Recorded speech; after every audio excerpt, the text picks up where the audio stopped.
आदाब नाज़रीन, पेश है इस वक्त की खास खबरें। जम्मू कश्मीर में इंटरनेट खदमात की तोसी के सिलसिले में वहां के महकमा दाखिला ने कई बड़े फैसले किए हैं। खित्ते में बड़े पैमाने पर ब्रॉडबैंड सहूलतों की आज से तोसी की हिदायत दी गई है। कुछ अजला में 2G मोबाइल खदमात की इजाज़त भी दी गई है। कश्मीर डिवीज़न की इंतजामिया 400 इंटरनेट क्यूसिक कायम करेगी। BSNL समेत दीगर सर्विस प्रोवाइडर अस्पतालों और बैंकों समेत अहम सरकारी दफातर को ब्रॉडबैंड खदमात दस्तियाब कराएंगे।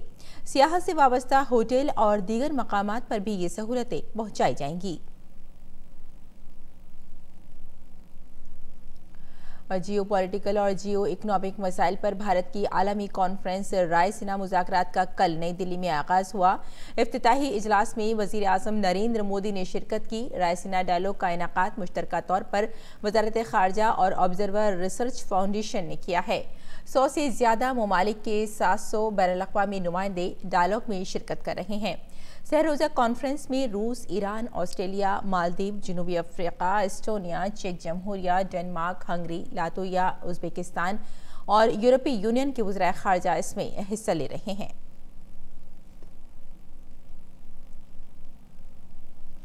दिल्ली हाई कोर्ट ने पुलिस को CAA के खिलाफ मुजाहरे के पेश नज़र राजधानी के कालिंदी कुंज शाहीन बाग रोड पर लगी रोक पर गौर करने की हिदायत दी है। हाई कोर्ट ने पुलिस से बड़े पैमाने पर अवामी मफाद, कानूनी नज़्म नस्क को ध्यान में रखने के लिए कहा है।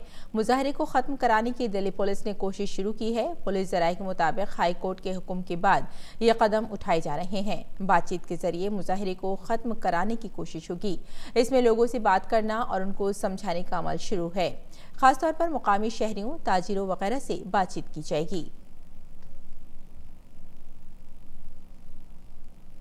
सुप्रीम कोर्ट की 5 रुकनी बेंच ने निर्भया इज्तिमाई इस्मत दरी मामले में सजाए मौत के चारों कसूरवारों की दायर क्यूरेटिव अर्जी को मुस्तरद कर दिया है।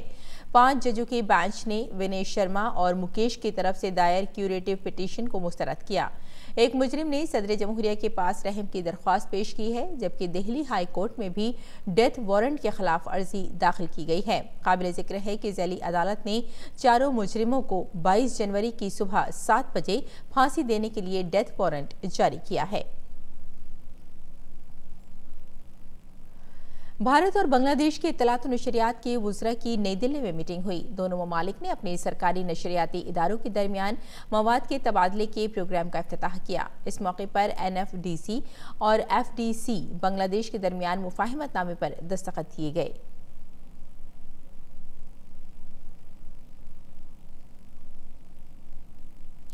इलेक्शन कमीशन के नोटिफिकेशन के बाद दिल्ली असेंबली इंतखाबात के लिए नामजदगी का अमल शुरू हो गया है। पर्चा नामजदगी दाखिल करने की आखिरी तारीख 21 जनवरी है, जबकि 22 तारीख को पर्चों की जांच की जाएगी। 24 जनवरी तक पर्चा नामजदगी वापस लिया जा सकता है।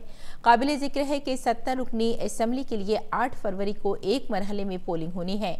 11 फरवरी को वोटों की गिनती की जाएगी। और आम आदमी पार्टी ने अगले महीने होने वाले दिल्ली असेंबली इंतखाबात के लिए तमाम 70 नशिस्तों पर अपने उम्मीदवारों की फहरिस्त जारी कर दी है। वज़ीर आला अरविंद केजरीवाल नई दिल्ली सीट से, जबकि नायब वज़ीर आला मनीष सिसोदिया पटपड़गंज सीट से मैदान में होंगे। फहरिस्त में 15 मौजूदा अरकान असेंबली के टिकट काट दिए गए हैं।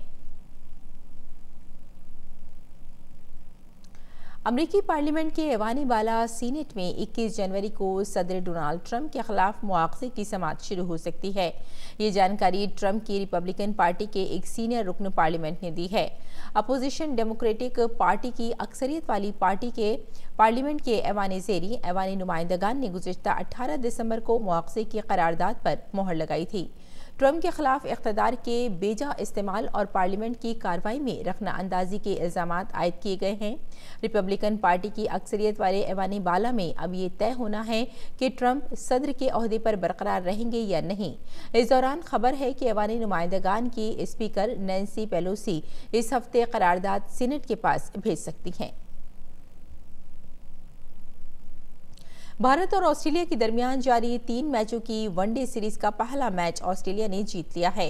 मुंबई के वानखेड़े स्टेडियम में खेले गए पहले मैच में भारत ने ऑस्ट्रेलिया के सामने जीत के लिए 256 रन का हदफ रखा था, जिसे मेहमान टीम ने बगैर कोई विकेट खोए हासिल कर लिया। ऑस्ट्रेलिया के दोनों सलामी बल्लेबाजों ने सेंचुरियां स्कोर की।